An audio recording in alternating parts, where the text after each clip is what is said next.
శ్రీ శంకర భగవత్పాదులు భారతీయ సనాతన ధర్మ తత్వశాస్త్ర వినీలాకాశంలో ధృవతారగా వెలుగుతూ తన ప్రకాశంతో మార్గదిశ నిర్దేశం చూపుతున్న మహనీయుడు సాక్షాత్ శంకరుల అవతారమని కీర్తించబడిన గురువు శ్రీ ఆది శంకరాచార్యులు. హిందూ మతం అతలాకుతలమవుతున్న తరుణంలో విపత్కర పరిస్థితుల్లో నాలుగు దిక్కుల విచ్చుకుక్కలా పరాయి మతాలు విజృంభిస్తుంటే ఎదుర్కొని నిలిచి వేదాన్ని ప్రమాణంగా నిలిపి తన వాదనా పటిమతో కార్యదీక్షతో హైందవాన్ని పరిరక్షించి కొత్త వైభవాన్ని సంతరించి పెట్టిన మహామనిషి, చారిత్రక పురుషుడు, ప్రస్థానత్రయ వ్యాఖ్యాత, అద్వైత సిద్ధాంత ప్రవక్త శ్రీ శ్రీ శ్రీ శంకర భగవత్పాదులు.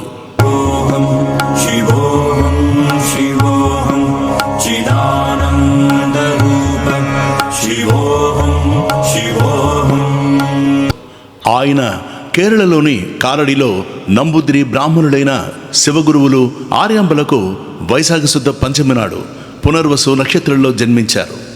సంవత్సరం గురించి వాదోపవాదాలు ఉన్నాయి. 780, 800 మధ్యన ఒక సంవత్సరమని చరిత్రకారులు అంగీకరించారు. ఆయన చాలా చిన్నతనంలో తండ్రిని కోల్పోయారు. ఆయన బాలమేధావి. తల్లి ఉపనయనం కావించి గురుకులమునకు పంపింది. చాలా చిన్న వయసులో వేదాలను వేదాంగాలను సాంగోపాంగంగా నేర్చుకున్నారు. భిక్షకు వెడితే పేద బ్రాహ్మణ స్త్రీ చిరిగిన వస్త్రాలతో శరీరం కప్పుకు తిరుగుతూ ఏమీ ఇవ్వలేక ఉసిరికాయ భిక్షగా వేసింది. ఆమె స్థితికి హృదయం ద్రవించిన శంకరుడు కనకధార స్తవము ఆసువుగా చదివితే బంగారు ఉసిరికాయలు వర్షంలా కురిశాయట. తల్లి పూర్ణానదికి వెళ్ళలేకపోతే ఆయన నదీపాయి ఒకటి ఇంటి వైపుకు మరలించారు. కేరళరాజు సన్మానిస్తానంటే బ్రహ్మచారులకు తగదని తిరస్కరించారు. 9వ ఏట చెరువులో ముసలి పట్టుకుందని చెప్పి సన్యాసము తీసుకున్నారు. తల్లి సంసారంలోకి లాగుతున్నదని చెప్పి ఒక ముసలిమాయను సృష్టించారు శంకరుడు. తను అల్పాయుష్కుణ్ణని సన్యాసము తీసుకుంటే మరో జన్మ కిందకు వస్తుందని, కాబట్టి సన్యాసానికి ఒప్పుకోమని తల్లిని ఒప్పించారు. హిందూ మత దుస్థితి చూసి కర్తవ్య పాలనకు పూనుకున్నారు. నాస్తికవాదము ప్రచారంలోకి వచ్చాయి. కర్మకాండలకు ప్రాధాన్యత ఇచ్చి జ్ఞానానికి తగ్గింది. కాపాలికాది దుష్ట సంప్రదాయము ప్రబలి మూఢనమ్మకాలతో బలులతో ప్రజలు విసిగిపోతున్నారు. అవి ఆనాటి సవాళ్లు. హిందూ మతాన్ని సంస్కరించడము, జ్ఞాన మార్గాల్లోకి నడపడము, తన వాదనా పటిమతో ఖండించడము చెయ్యాలి. ముందుగా గురువును వెతుకుతూ నర్మదా తీరం చేరారు. నర్మదా తీరంలోని ఒక గుహలో శ్రీ గోవిందపాదుల ఆశ్రమం చేరుకున్నారు. ముమ్మారు ఆశ్రమం చుట్టూ ప్రదక్షిణ చేసి శిష్యునిగా స్వీకరించమని ప్రార్థించారు శంకరుడు. నీవెవరు అని గురువు అడిగిన ప్రశ్నకు తాను పంచభూతములు కానని కేవలము ఆనంద స్వరూపుణ్ణని చెప్పారు. అద్వైతి అని సంతోషించి గురువు శిష్యునిగా చేర్చుకున్నారు. గురువు చేత బ్రహ్మసూత్ర భాష్యాల మహావాక్యాల విశేషార్థాలను చెప్పించుకున్నారు. నర్మదా నదికి వరద వస్తే జలాకర్షణ మంత్రంతో తన కమండలంలోకి నీరంతా చేర్చి తరువాత ఆ నీరు విడిచిపెట్టారు శంకరుడు. గురువు ఆజ్ఞపై కాశీకి వెళ్ళి బ్రహ్మసూత్ర భాష్యాలు రాయడం మొదలుపెట్టారు. అక్కడ ఆయన వద్దకు శిష్యులు చేరడం మొదలైంది. నర్మదా నదిలో కమండలంలో పట్టిన వాడే బ్రహ్మసూత్రాలకు భాష్యాలు రాస్తాడన్న వ్యాసుల వారి మాటను నిజం చేశారు శంకరుడు. ఒకనాడు గంగకు వెడుతుంటే చండాలుడు ఒకడు అడ్డొచ్చాడు. పక్కకు తప్పుకో అన్నారు శంకరుడు. నాలోని ఆత్మన అని ప్రశ్నించాడా చండాలుడు. అద్వైతము బోధిస్తున్నా తను పూర్తిగా పాటించడం లేదని తప్పు గ్రహించి అతనికి పాదాభివందనం చేశారు శంకరుడు. ఆ సందర్భంలో మనీషా పంచకం చెప్పారు. కింగంగాంబుని బింబితేంబరమణౌ చాండాలవాటీపయః పూరే చాంతరమస్తి కాంచన ఘటే మృత్కుంభయోర్వాంబరే ప్రత్యగ్వస్తుని నిస్తరంగ సహజానందావబోధాంబుదౌ విప్రోయం శ్వపచోయమిత్యపి మహాన్ కోయం విభేద భ్రమః. ఒకనాడు వృద్ధ బ్రాహ్మణుడు వచ్చి భాష్యాలను చూసి పరీక్షించాడు. ఆయనే వేదవ్యాసుడిని గ్రహించారు శంకరుడు. భాష్యం సమగ్రంగా ఉంది అని దీవించారు వ్యాసులు వారు. ప్రియాగలో కుమారభట్టు అగ్నికి ఆహుతి కావడం చూశారు శంకరుడు. భట్టు సూచనతో మండనమిత్రునితో వాదించి మీమాంస తత్వాన్ని ఖండించారు. బ్రహ్మసత్యం, జగం మిథ్య అన్నది నిరూపించారు. మండనమిత్రుని భార్య ఉభయ భారతి కామశాస్త్రంపై ప్రశ్నిస్తే ఒక రాజు శరీరంలోకి పరకాయ ప్రవేశం చేసి వచ్చి సమాధానమిచ్చారు. మండనమిత్రుడు ఓడానని సన్యాసం స్వీకరించి సురేశ్వరాచార్యులని సన్యాసనామంతో శిష్యుడై శంకరుణ్ణి అనుసరించారు. కపాలీలు శంకరుని హతమార్చడానికి కుట్ర పన్నితే నృసింహస్వామిని ప్రార్థించాడు శిష్యుడైన పద్మపాదుడు. ఆ కపాలి వక్షము చీల్చి చంపేస్తాడు నరసింహస్వామి. పద్మపాదులు శంకరులకు అనుంగ శిష్యుడు. మూకాంబికలో ఒకరింట వారి మోగపుత్రుడు వింతగా ప్రవర్తిస్తూ ఉంటే శంకరుడు వారిని చూసి అతనికి ఆత్మజ్ఞానము కరతలామలకమని అతనిని ఉద్ధరించి శిష్యునిగా చేర్చుకున్నారు. అతనే హస్తమలకుడు.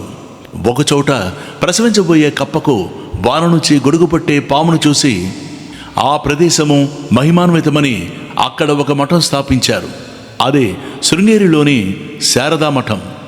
అతి కష్టమైన తోటకా వృత్తుల్లో గురువైన శంకరులను శృతించిన శిష్యుడు తోటకాచార్యుడిగా ప్రసిద్ధికెక్కారు. ఆయన శంకరుల మరో అనుంగ శిష్యుడు. ఇలా పద్మపాదుడు, సురేంద్రాచార్య, తోటకాచార్యులు, హస్తామలకుడు అన్న నలుగురు ప్రధాన శిష్యులుగా ఏర్పడ్డారు. శంకరుడు జ్ఞాన మార్గాన్ని చెబుతూ నిర్గుణోపాసన చెబుతూనే సుగుణోపాసనకు అనుకూలంగా పంచాయతన పూజా విధానాన్ని ఏర్పాటు చేశారు. అలా ఆయన షణ్మత స్థాపనాచార్యులు అయ్యారు. కైలాసం నుంచి స్ఫటికలింగాలను తెచ్చి చిదంబరంలో స్ఫటికలింగము, కేదారములో ముక్తిలింగము, నేపాలులో నీలకంఠములో వరలింగము, కంచిలో యోగలింగము, శృంగేరిలో భోగలింగంగా ఏర్పాటు చేశారు. శ్రీశైలంలో కొన్ని రోజులు తపస్సు చేశారు. అక్కడే ఆయన సౌందర్యలహరి రచించారు అంటారు. శృంగేరిలో ఉండగా తల్లికి ఆఖరి గడియ వచ్చిందని గ్రహించి యోగ శక్తితో తల్లి వద్దకు వెళ్ళి ఆమె మరణించిన తర్వాత యోగాగ్నిలో ఆమెను దహనం చేసి వెనుకకు వచ్చారు. శృంగేరి పీఠానికి సురేంద్రాచార్యులను పీఠాధిపతిగా చేశారు. ద్వారకలో ఒక మఠం ప్రతిష్ఠించి హస్తామలకుణ్ణి పీఠాధిపతిని చేశారు. పూరిలో గోవర్ధన మఠం స్థాపించి పద్మపాదుణ్ణి పీఠాధిపతిని చేశారు. జోషిమఠంలో మరో మఠం స్థాపించి తోటకాచార్యుణ్ణి పీఠాధిపతిగా చేశారు. ఇలా దేశం 4 దిక్కుల 4 మఠాలు స్థాపించి హైందవాన్ని కట్టుదిట్టం చేశారు. బదిరిలో నారాయణ సాలిగ్రామము గంగలో మునిగి ఉంటే బయటకు తీసి పునఃప్రతిష్ఠించి దానికి పూజా విధులకు నంబూతిరి బ్రాహ్మణుని నియమించారు. కాశ్మీర్ చేరి అభినవగుప్తుని ఓడించి దక్షిణ ద్వారం గుండా ప్రవేశించి పీఠాన్ని సర్వజ్ఞ అధిరోహించారు. బదిరిలో బద్రీనాథుని సేవించి కేదారంలో కేదారనాథుని సేవించి హిమాలయాల్లోకి వెళ్ళిపోయారు. 4 మఠాలను స్థాపించిన విషయము బ్రహ్మసూత్రాలకు భాష్యం రాశారని సర్వులు అంగీకరించారు. శంకరుడు అతి చిన్న వయసులో అనేక సార్లు దేశం నలుమూలలా తిరిగారు. ప్రస్థానత్రయము అంటే బ్రహ్మసూత్రాలు, ఉపనిషత్తులు, భగవద్గీత మీద భాష్యాలు అద్వైత పరంగా చెప్పారు. ఉపనిషత్తుల పరావిద్య అంటారు. అవి పారమార్థ సత్యాన్ని దర్శింపజేస్తాయి కాబట్టి వివేక చూడామణిని, ఆత్మబోధ వంటివి రచించారు. అద్వైత సిద్ధాంతాలను క్రోడీకరించి అందించారు. శంకరుడు మహామేధావి, కవి, పండితులు. అత్యల్ప కాలంలో అనేక రచనలు చేశారు. భాష్య గ్రంథాలు 23, ఉపదేశ గ్రంథాలు 54, స్తోత్రాలు 76, మొత్తం 153. ఇవన్నీ ఆయన తన 32 సంవత్సరాల్లో రాశారు. అది దేశం నలుమూలలా తిరుగుతూ వాదనలు చేస్తూ హైందవాన్ని పటిష్టం చేస్తూ. ఇది సామాన్య మానవుల వల్ల అయ్యేది కాదన్నది నిజం. ఆయన రాసినవి చదవడానికి మనకు ఒక జీవితకాలం సరిపోదు. దశోపనిషత్తు మీద, భగవద్గీత మీద, బ్రహ్మసూత్రాల మీద సమగ్రమైన వ్యాఖ్య వ్రాసింది శంకరుడు ఒక్కరే. జత్తూనాం నరజన్మ దుర్లభమతః అంటారు శంకరుడు. వివేక చూడామణి అత్యంత క్లిష్టమైన తార్కికమైన గ్రంథం. అలాంటి తార్కిక గ్రంథం మరోటి సాహిత్యంలో లేదన్నది నిజం. మోహముద్గురంగా ప్రఖ్యాతి చెందింది. కురుతే గంగాసాగర గమనం, వ్రత పరిపాలన మతవదానం, జ్ఞానవిహీన సర్వమతేన ముక్తిం న భజతి జన్మసతేన. అంటే తీర్థయాత్రలు చెయ్యవచ్చు, పూజలు, నోములు, వ్రతాలు చెయ్యవచ్చు, దాన ధర్మాలు చెయ్యవచ్చు. కానీ ఆత్మజ్ఞానం పొందినవాడు 100 జన్మలెత్తినా సరే ముక్తిని పొందలేడని సర్వమతముల విశ్వాసం. నేడు మనము రోజు చూసుకుంటున్న నిత్య పూజా విధానము శంకరుడు కూర్చినదే. అదేవిధంగా మనం దేవి దేవతా స్తోత్రాలు కూడా. అందులో అత్యంత ఉత్తమమైంది సౌందర్యలహరి.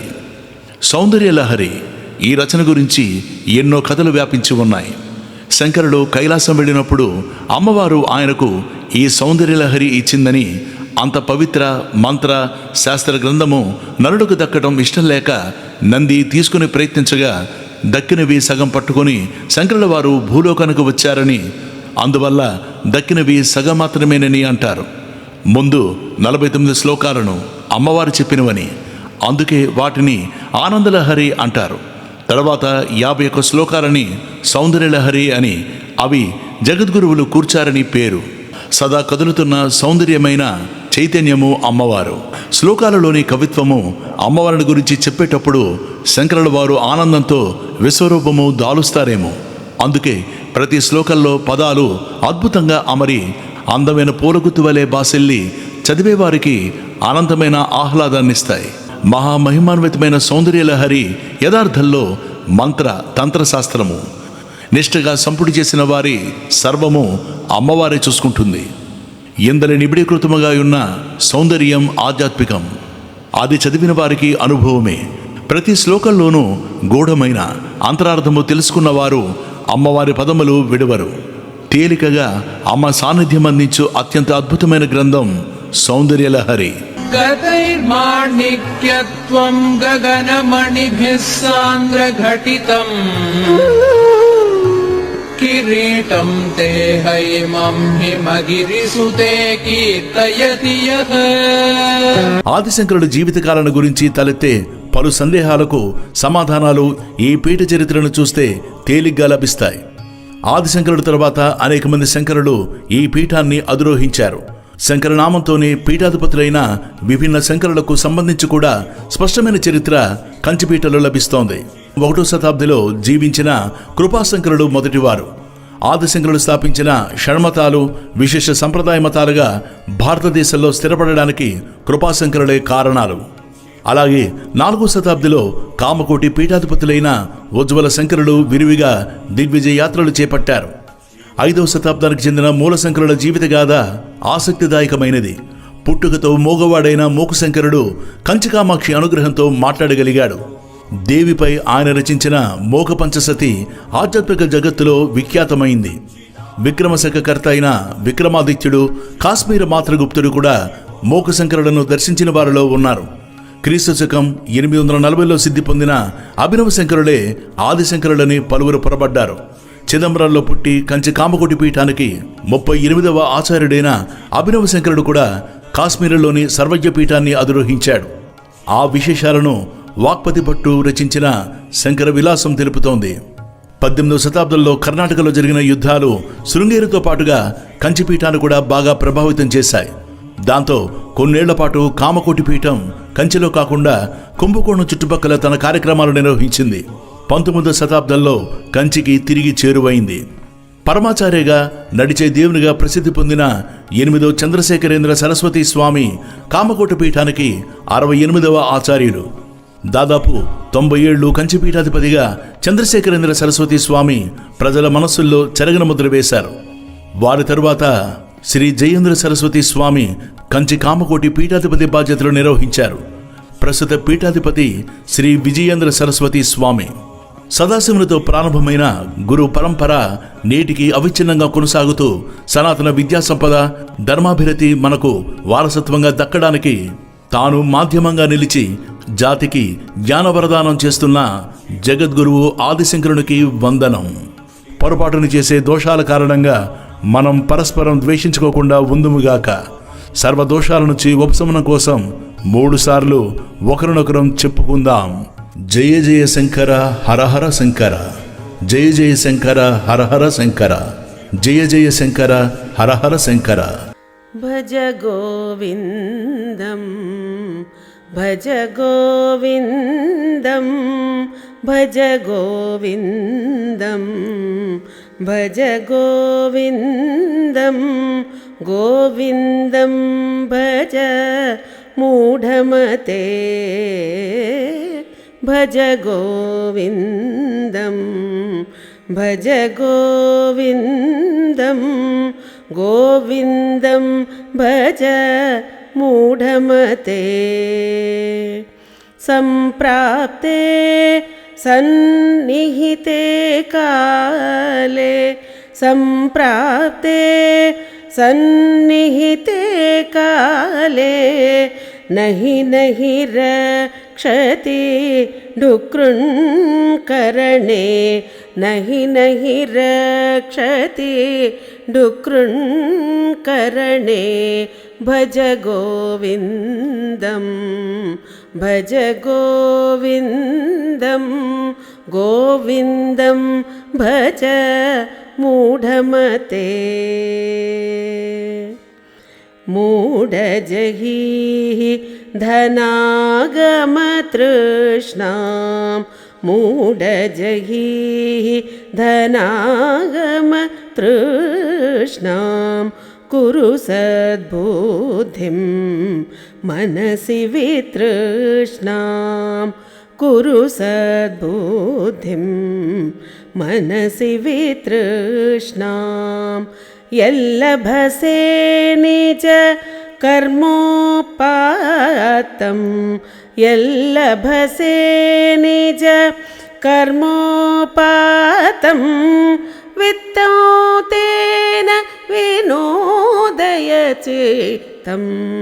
भज गोविन्दं भज गोविन्दं गोविन्दं भज मूढमते।